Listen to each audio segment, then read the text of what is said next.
رمضان رمضان اس کی بڑی ہے شان۔ بسم اللہ الرحمن الرحیم۔ رب اشرح لی صدری ویسر لی امری واحلل عقدۃ من لسانی یفقہوا قولی۔ حضرات گرامی السلام علیکم ورحمۃ اللہ وبرکاتہ۔ شخصیات قرآن کے نام سے دروس قرآن کے سلسلے میں آج ہمارے دوسرے درس کا عنوان ہے حضرت آدم علی نبینا علیہ السلام۔ حضرت آدم علیہ السلام اس کائنات انسانی میں اللہ رب العزت کے پہلے بندے ہیں اور پہلے نبی ہیں، اور اس دنیا پر اللہ رب العزت کی طرف سے مقرر کردہ پہلے خلیفے اور پہلے بادشاہ ہیں۔ اللہ رب العزت نے جب یہ چاہا کہ اس زمین پر ایک نظام قائم کیا جائے اور انسانوں کا سلسلہ شروع کیا جائے، تو اللہ رب العزت نے کرم نوازی فرماتے ہوئے حضرت آدم علیہ السلام کو اپنے دست قدرت سے جمعۃ المبارک کے دن پیدا فرمایا، اور جب آپ کو پیدا فرمانے کا ارادہ کیا تو فرشتوں سے اللہ رب العزت نے خطاب فرمایا۔ سورہ البقرہ شریف کی آیت نمبر 30 میں ہے، ارشاد باری تعالیٰ ہوا انی جاعل فی الارض خلیفہ، کہ میں زمین میں اپنا نائب بنانا چاہتا ہوں۔ فرشتوں نے اس پہ اپنے تحفظات کا اظہار کیا تو اللہ رب العزت نے حضرت آدم علیہ السلام کا دفاع بھی فرمایا، اور پھر ان پہ کرم نوازیاں اس انداز سے کی کہ فرشتے سمجھ گئے کہ اللہ رب العزت کا جو ارادہ ہے تخلیق آدم کے متعلق وہ اللہ بہتر جانتا ہے، اور وہ دنیا کے لیے مفید ہے، فائدہ مند ہے اور بہتر ہے، اور انہوں نے جو اپنے تحفظات کا اظہار کیا تھا اس کی جگہ انہوں نے اللہ رب العزت کی بارگاہ میں عرض کر دیا کہ سبحانک، اللہ تو پاک ہے، لا علم لنا الا ما علمتنا، ہمارے علم میں کوئی بات نہیں ہے جتنا تو ہمیں سکھا دے۔ تو آپ کے اعزاز میں اور آپ کے اکرام میں اللہ رب العزت نے فرشتوں سے آپ کو سجدہ کروایا، وہ تعظیمی سجدہ تھا، آپ کے اعزاز میں تھا، اور ابلیس اس نے آپ کو سجدہ کرنے سے انکار کیا تو وہ ہمیشہ کے لیے لعین اور مردود ٹھہرا۔ آپ کو اللہ رب العزت نے جنت میں ٹھہرایا، تو جب آپ اکیلے تھے اور آپ نے کچھ وحشت محسوس کی تو اللہ رب العزت نے آپ کی بائیں پسلی سے حضرت اماں حوا سلام اللہ علیہا آپ کو پیدا فرما دیا، تو اس طرح حضرت آدم علیہ السلام اور ہماری ماں حضرت اماں حوا جنت میں رہنے لگے۔ پھر کیونکہ اللہ رب العزت کا ارادہ ہمیشہ کے لیے انہیں جنت میں رکھنا نہیں تھا بلکہ زمین میں بھیجنا تھا، اور زمین میں آگے یہ سلسلہ نسل انسانی کا چلانا تھا، تو وہاں آپ سے ایک اللہ رب العزت کے حکم کے متعلق بھول ہوئی، پھر جس کے سبب اللہ رب العزت نے آپ کو زمین پہ بھیجا۔ تو جب حضرت آدم علیہ السلام کو زمین میں بھیجا گیا تو سری لنکا، یہ ہندوستان کے بالکل ساتھ جنوب مشرق میں ایک جزیرہ ہے، آپ کو وہاں اتارا گیا، اور حضرت اماں حوا سلام اللہ علیہا آپ کو جدہ کے مقام پہ اتارا گیا۔ تو ایک لمبے عرصے بعد دونوں کی آپس میں ملاقات ہوئی، اور پھر زمین پہ رہنے لگے، یہاں آگے نسل انسانی کے آگے بڑھنے کا سلسلہ شروع ہوا، اور جب بچوں کی پیدائش ہوتی تو ایک بیٹا اور ایک بیٹی یہ دونوں پیدا ہوتے جڑواں، اور پھر جو ایک بیٹی دوسرے بیٹے کے ساتھ پیدا ہوئی ہوتی تو دوسرے بیٹے کا دو بیٹے ایک مرتبہ ایک سال ایک بیٹا ایک بیٹی پیدا ہوئے، پھر دوسرے سال ایک بیٹا ایک بیٹی پیدا ہوئے، تو پہلے سال والے بیٹے کا دوسرے سال والی بیٹی سے نکاح کر دیا جاتا۔ اس طرح یہ نسل انسانی کا سلسلہ آگے چلا۔ تو ایک عرصہ اس دنیا میں رہنے کے بعد آپ اس دنیا سے تشریف لے گئے، آپ کا وصال ہو گیا۔ فرشتوں نے آپ کو پانی اور بیری کے پتوں کے ساتھ غسل دیا، کفن پہنایا، اور پھر آپ کی قبر تیار کی گئی اور آپ کو دفن کر دیا گیا، اور آپ کی اولاد سے مخاطب ہو کے فرشتوں نے کہا کہ اے اولاد آدم، یہ تمہارے مردوں کی تدفین کا طریقہ کار ہے، یہ تمہاری سنت ہے۔ مجمع الزوائد میں حافظ نور الدین ہیثمی علیہ رحمہ نے جلد 8 صفحہ نمبر 258 پہ حضرت آدم علیہ السلام کی تدفین کا یہ طریقہ نقل کیا ہے۔ تو آپ کی وفات کے بعد آپ کے بیٹے حضرت شیش علیہ السلام آپ کے جانشین بنے۔ قرآن مجید میں اللہ رب العزت نے 9 صورتوں میں حضرت آدم علیہ السلام کا تذکرہ کیا ہے، اور عموماً آپ کا تذکرہ آپ کی تخلیق کے ذیل میں آیا ہے۔ 7 مرتبہ جو آپ کا تذکرہ کیا گیا وہ آپ کی تخلیق کا تذکرہ ہے، اور شیطان کا اس سلسلے میں آپ کو سجدہ کرنے کے سلسلے میں اللہ رب العزت کے ساتھ جو مکالمہ ہے اس کا ذکر ہے۔ تو مجموعی طور پر سورہ بقرہ شریف میں، سورہ آل عمران میں، سورہ مائدہ میں، سورہ الاعراف میں، سورہ بنی اسرائیل میں، سورہ کہف میں، سورہ مریم میں، سورہ طٰہٰ میں اور سورہ یاسین میں، یہ کل 60 آیات طیبات ہیں ان 9 صورتوں میں جہاں اللہ رب العزت نے آپ کا ذکر فرمایا ہے۔ جہاں تک حضرت آدم علیہ السلام کے اوصاف کا تعلق ہے اور آپ کی جو اقدار تھی اور آپ کا جو مقام و مرتبہ تھا اور جو آپ کے اعلیٰ خصائل تھے اور اس دنیا میں آپ کی جو ذمہ داریاں تھیں ان کا تعلق ہے، تو ان میں سب سے پہلی آپ کی خصلت اور سب سے پہلا آپ کا وصف اور جو آپ کی فضیلت ہے وہ ہے خلیفۃ اللہ فی الارض۔ سورہ البقرہ کی آیت نمبر 30، انی جاعل فی الارض خلیفہ، اللہ نے فرمایا کہ میں زمین میں اپنا نائب بنانے والا ہوں۔ اب نائب اللہ رب العزت کا خلیفہ، اب خلیفہ کون ہے کہ جو اللہ رب العزت کی نیابت میں اس دنیا میں اللہ رب العزت کے احکامات کے مطابق زندگی گزارے، اس دنیا کا نظام اللہ رب العزت کی منشا کے مطابق چلائے۔ علامہ ابن جریر نے تفسیر ابن جریر میں حضرت عبداللہ ابن مسعود رضی اللہ تعالیٰ عنہ آپ کا یہ قول نقل کیا ہے خلیفہ کے حوالے سے۔ آپ فرماتے ہیں کہ خلیفہ کا مطلب ہے جو زمین میں میری مخلوق کے درمیان، یعنی اللہ رب العزت کی زمین میں اللہ رب العزت کی مخلوق کے درمیان اللہ رب العزت کے احکامات کے مطابق فیصلے کرے اور اللہ رب العزت سے احکامات لیتے ہوئے نظام کو چلائے۔ تو پہلے جو خلیفہ ہیں وہ حضرت آدم علیہ السلام ہیں۔ تو حضرت عبداللہ ابن مسعود رضی اللہ تعالیٰ عنہ آپ بیان فرماتے ہیں کہ حضرت آدم علیہ السلام کے بعد ہر وہ شخص جو اللہ رب العزت کی اطاعت کرے، اس کی مخلوق کے درمیان عدل و انصاف کے ساتھ فیصلہ کرے اور اللہ کا حکم اس کائنات میں چلائے اور اللہ رب العزت کی اطاعت و فرمانبرداری کرے، تو وہ اس دنیا میں حضرت آدم علیہ السلام کا قائم مقام ہے، یعنی حضرت آدم علیہ السلام اللہ کے خلیفے اور وہ آگے حضرت آدم علیہ السلام کا خلیفہ۔ تو یہ آپ کا ایک وصف بھی ہے، آپ کی ذمہ داری بھی ہے کہ آپ دنیا میں اللہ رب العزت کے خلیفے بنے، یعنی اللہ رب العزت کی اطاعت کرنے والے، فرمانبرداری کرنے والے اور اللہ رب العزت کے احکامات کو آگے نافذ کرنے والے۔ اور دوسرا آپ کا وصف جو قرآن مجید میں بیان کیا گیا سورہ البقرہ کی آیت نمبر 31 میں، وَعَلَّمَ آدَمَ الْأَسْمَاءَ كُلَّهَا، کہ اللہ رب العزت نے حضرت آدم علیہ السلام کو تمام اسماء کا علم عطا کیا۔ تو اس کی تفسیر میں مفسرین لکھتے ہیں کہ اللہ رب العزت نے حضرت آدم علیہ السلام کو تمام علوم و فنون سے آگاہ فرما دیا۔ اب قیامت تک اس دنیا میں جتنے بھی علوم ظاہر ہوں گے لوگوں کی محنت سے، یہ در حقیقت وہی علوم ہے جن کی پروگرامنگ اللہ رب العزت نے حضرت آدم علیہ السلام کے دماغ میں کر دی تھی۔ تو یہ علوم اللہ رب العزت کی طرف سے نسل انسانی کے لیے تحفہ ہیں، انسان انہیں استعمال کرتے رہیں گے، اپنے فوائد حاصل کرتے رہیں گے، ان سے دوسروں کو فائدے دیتے رہیں گے اور اپنے لیے ان علوم و فنون کی مدد سے سہولتیں حاصل کرتے رہیں گے۔ تو یہ ایک علم بہت بڑا اعزاز تھا حضرت آدم علیہ السلام کا۔ اور تیسرا آپ کا اعزاز اور آپ کا اخلاق اور آپ کا کردار وہ یہ تھا کہ جب اللہ رب العزت نے آپ کو اس دنیا میں بھیجا تو بھیجتے ہوئے یہ فرمایا کہ فَإِمَّا يَأْتِيَنَّكُم مِّنِّي هُدًى، جب میری طرف سے ہدایت آئے گی، سورہ البقرہ کی آیت نمبر 38۔ تو اللہ رب العزت کی ہدایت کا انتظار کرنا، جب ملے تو اس پہ عمل پیرا ہونا اور اسی کے مطابق اپنی زندگی گزارنا، یہ حضرت آدم علیہ السلام کا ایک بہت بڑا وصف ہے، آپ کا کردار ہے۔ تو آگے نسل انسانی میں بھی یہی آپ کا کردار منتقل ہوا اور نسل انسانی میں سے بھی اللہ رب العزت کے پسندیدہ لوگ وہی ہے جو اللہ رب العزت کی ہدایت کے طلبگار رہتے ہیں، اپنی عقل پہ اللہ رب العزت کی طرف سے ملنے والی ہدایت کو ترجیح دیتے ہیں اور اسی کے مطابق اپنی زندگی گزارتے ہیں۔ اس سے آگے اللہ رب العزت نے ارشاد فرما دیا کہ جو میرے اس ہدایت کے راستے پہ چلے گا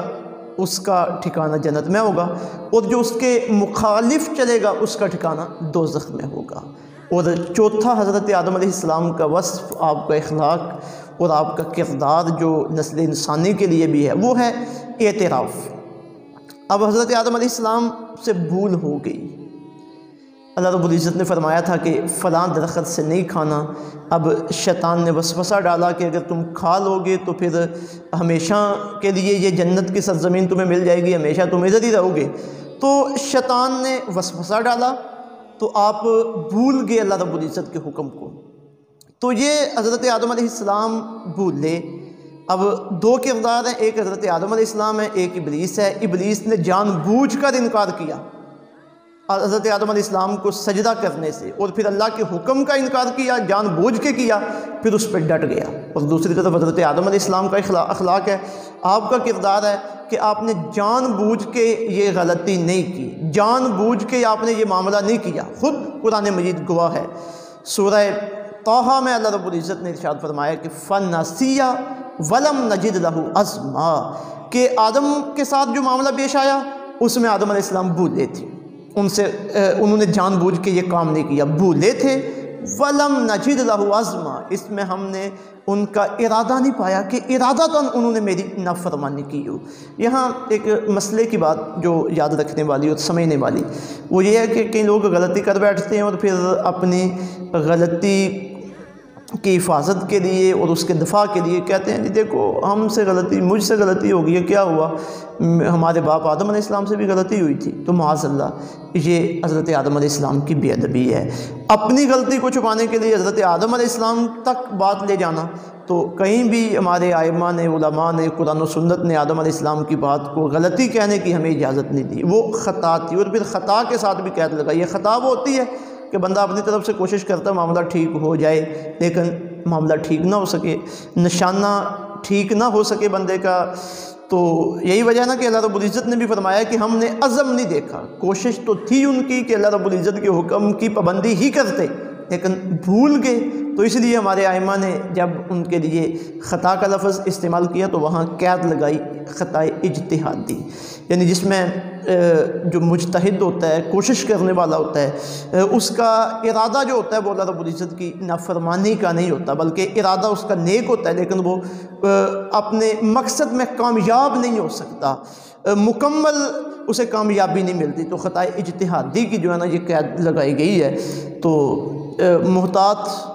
خطا اجتہادی ہے، محتاط لفظ یا بھول، اور بھول بھی وہ جو اللہ رب العزت نے ذکر کی کہ اس میں ان کا ارادہ نہیں تھا، اس لیے اپنی غلطی کو چھپانے کے لیے حضرت آدم علیہ السلام کا حوالہ دینا یہ بہت بے ادبی ہے، اور بعض اوقات بندہ اس میں حد کفر تک بھی پہنچ جاتا ہے۔ تو جب حضرت آدم علیہ السلام سے یہ بھول ہوئی تو آپ نے فوری اعتراف کیا، ربنا ظلمنا انفسنا، سورہ الانعام کی آیہ نمبر 23 میں، ربنا ظلمنا انفسنا وَإِن لَّمْ تَغْفِرْ لَنَا وَتَرْحَمْنَا لَنَكُونَنَّ مِنَ الْخَاسِرِينَ، اللہ ہم نے اپنی جانوں پہ ظلم کیا ہے، ہم سے یہ بھول ہوئی ہے، اگر تو کرم نوازی نہیں کرے گا تو ہم خسارہ اٹھانے والوں میں سے ہو جائیں گے۔ تو جب اللہ رب العزت کی بارگاہ میں انہوں نے اعتراف کیا تو اللہ رب العزت نے کرم نوازی فرمائی، معافی بھی مل گئی، کرم نوازی ہو گئی، اور جس مقصد کے لیے آپ کو پیدا کیا گیا تھا اس کے لیے آپ زمین کو آپ نے آباد کیا۔ اور یہاں ایک اور بات قابل توجہ ہے، کچھ لوگ کہتے ہیں کہ آدم علیہ السلام نہ بھولتے تو ہم جنت میں رہتے۔ بھائی جنت میں ہمیشہ رہنے کے لیے تو اللہ نے پیدا ہی نہیں کیا تھا، وہ تو ایک بہانہ بنا اور ایک حکمت بنی یہاں آنے کی۔ اگر وہ حکمت خدا نخواستہ نہ بھی بنتی تب بھی ہمارا ٹھکانہ اولاد آدم کا یہ دنیا ہی تھی۔ اس دنیا میں اللہ رب العزت نے ہمیں امتحان اور آزمائش سے گزارنے کے بعد پھر جو اس امتحان اور آزمائش میں کامیاب ہوں گے انہیں جنت میں لے کے جانا ہے۔ تو یہ حضرت آدم علیہ السلام کا تعارف، آپ کا کردار، اور پھر آپ کے اخلاق اور آپ کی ذمہ داریوں کا مختصر تذکرہ ہے۔ اب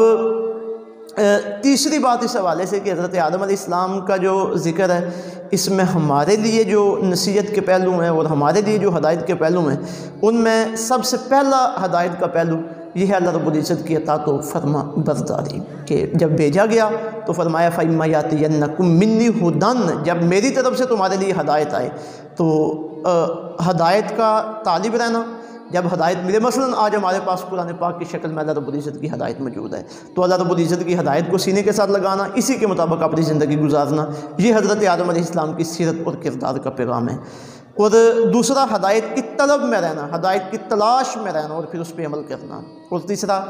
جنت کے لیے تیاری کرنا، یعنی اللہ رب العزت نے جہاں جو اس دنیا میں جو رہنے کا طریقہ ہمیں بتایا اس کے مطابق رہنا اور جنت کے لیے تیاری کرنا، کیونکہ جب بھیجا گیا تھا، سورہ البقرہ کی آیت نمبر 36 ہے، آدم علیہ السلام کو اس دنیا میں بھیجا گیا تو ساتھ فرمایا وَلَكُمْ فِي الْأَرْضِ مُسْتَقَرٌّ وَمَتَاعٌ إِلَىٰ حِينٍ، کہ وہاں تمہارا رہنا، ٹھہرنا، دنیا سے فائدہ اٹھانا یہ ایک مقررہ وقت کے لیے، جب وہ وقت پورا ہو جائے گا تم نے واپس آ جانا ہے، تو ہم نے واپس جنت میں جانا ہے، تو پھر جنت کے لیے تیاری کرنا، اللہ رب العزت کی رضا اور فرما برداری کے کام کرنا، یہ ایک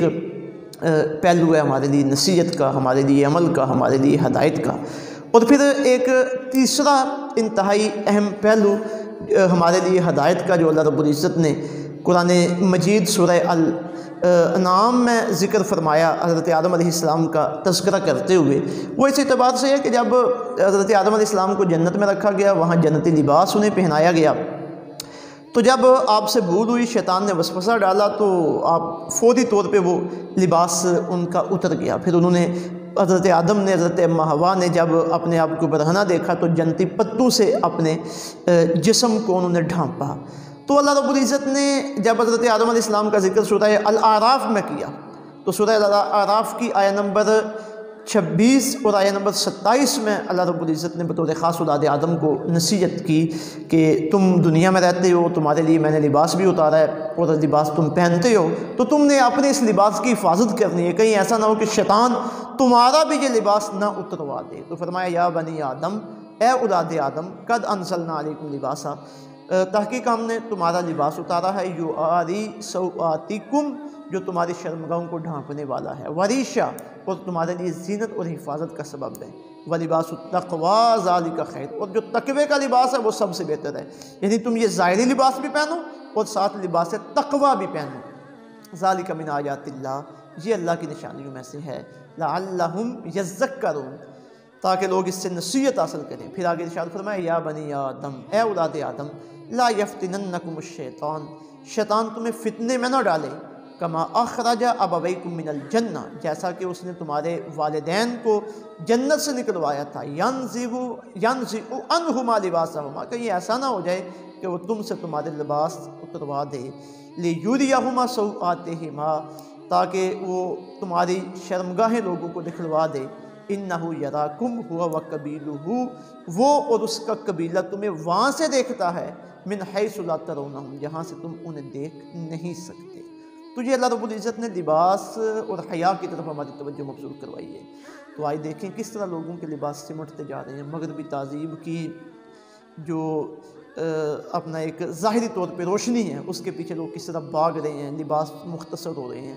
مردوں کے بھی عورتوں کے بھی، اور بے حیائی کی طرف یہ سفر چل رہا ہے۔ تو حضرت آدم علیہ السلام کے واقعہ میں ہمارے لیے بڑا پیغام ہے کہ ہم لباس وہ استعمال کریں اور اس طرح استعمال کریں جو عقل کا تقاضا ہے، فطرت کا تقاضا ہے اور ہمارے دین اسلام کا تقاضا ہے، اور سب سے بڑھ کر شرم و حیا کا لباس ہماری آنکھوں کا، ہماری زبان کا، ہماری کان کا اور ہماری سوچ کا زیور ہونا چاہیے کہ ہر اعتبار سے ہم پاکیزہ ہوں۔ تو یہ حضرت آدم علیہ السلام کی جو سیرت ہے اور آپ کا جو کردار ہے اس سے ہمیں ایک یہ بھی نصیحت حاصل ہو رہی ہے اور یہ بھی سبق مل رہا ہے۔ اور اس کے بعد حضرت آدم علیہ السلام کی سیرت اور کردار سے ہمیں جو مزید نصیحتیں حاصل ہوتی ہیں اور مزید اللہ رب العزت نے جو یہ واقعہ ہمارے سامنے بیان کیا، اس میں جو ہمارے لیے ہدایت کے اور نصیحت کے پہلو ہیں، ان میں چھٹی بات یہ ہے کہ اللہ رب العزت کی جو حکمتیں ہیں احکامات میں، معاملات میں، وہ بے شمار ہیں، ہر بندہ ان کی تہہ تک نہیں پہنچ سکتا۔ جس طرح فرشتوں نے فوراً بات کر دی لیکن تھوڑی ہی دیر کے بعد وہ سر تسلیم خم انہوں نے کر لیا۔ تو ہمارے لیے یہ ضروری ہے کہ جب اللہ کا کوئی حکم سامنے آئے، کوئی اللہ رب العزت کی طرف سے معاملہ سامنے آئے، دنیاوی معاملات میں، دینی معاملات میں، تو چونکہ وہ اللہ کا حکم ہے ہم اس کے سامنے سر تسلیم خم کر لیں، چاہے ہمیں اس کی حکمت کا، اس کے مقصد کا پتہ چلے یا نہ چلے۔ ویسے بھی اللہ رب العزت کا ہر کام حکمت پر مبنی ہی ہوتا ہے، لیکن وہ علیحدہ بات ہے کہ ہمیں اس کی سمجھ نہ آئے۔ اگر سمجھ نہیں آئی کسی وقت حکمت کی تو انکار ہی نہیں کر دینی کہ کیا مقصد ہے اس کا کیا فائدہ ہے۔ بھائی آرڈر، حکم، اس کی اپنی عزت ہوتی ہے، اس کا اپنا وقار ہوتا ہے، تو اللہ کے ہر کام کو ہم نے اس کا حکم سمجھتے ہوئے ماننا ہے۔ اور آخری فائدہ ہماری نظریات کے حوالے سے اور ہماری سوچ کے حوالے سے جو اس واقعہ میں اور حضرت آدم علیہ السلام کے تذکرے میں سامنے آتا ہے وہ یہ ہے کہ اللہ رب العزت کی کرم نوازی ہے کہ اگر وہ کسی حقیر چیز کی طرف بھی توجہ فرما دے تو اسے بلند و بالا کر دے۔ مثلا دیکھیے انسان کیا ہے، ایک مشت خاک ہے، تو جب اللہ نے انسان پہ کرم نوازی کی تو اسی انسان کو اس دنیا میں اپنا نائب بنا دیا، خلیفہ بنا دیا، اور حضرت آدم علیہ السلام کو سب سے پہلے یہ اعزاز و وقار عطا کیا۔ تو ہماری یہ کوشش ہونی چاہیے ایسے اعمال کریں، ایسا اپنا کردار بنائیں کہ اللہ رب العزت کی نگاہوں کے سامنے آ جائیں، اللہ رب العزت کی کرم نوازی کے سامنے آ جائیں، اللہ رب العزت کی توجہ میں آ جائیں۔ جب اللہ کی توجہ ہوگی تو اللہ رب العزت پھر ہم پہ کرم نوازیاں فرمائے گا، یہ دنیا بھی سنور جائے گی، آخرت بھی سنور جائے گی۔ یہ حضرت آدم علیہ السلام کا تذکرہ اور آپ کی سیرت و کردار ہے۔ اللہ رب العزت ہمیں اس پہ عمل پیرا ہونے کی توفیق عطا فرمائے۔ وما علینا الا البلاغ۔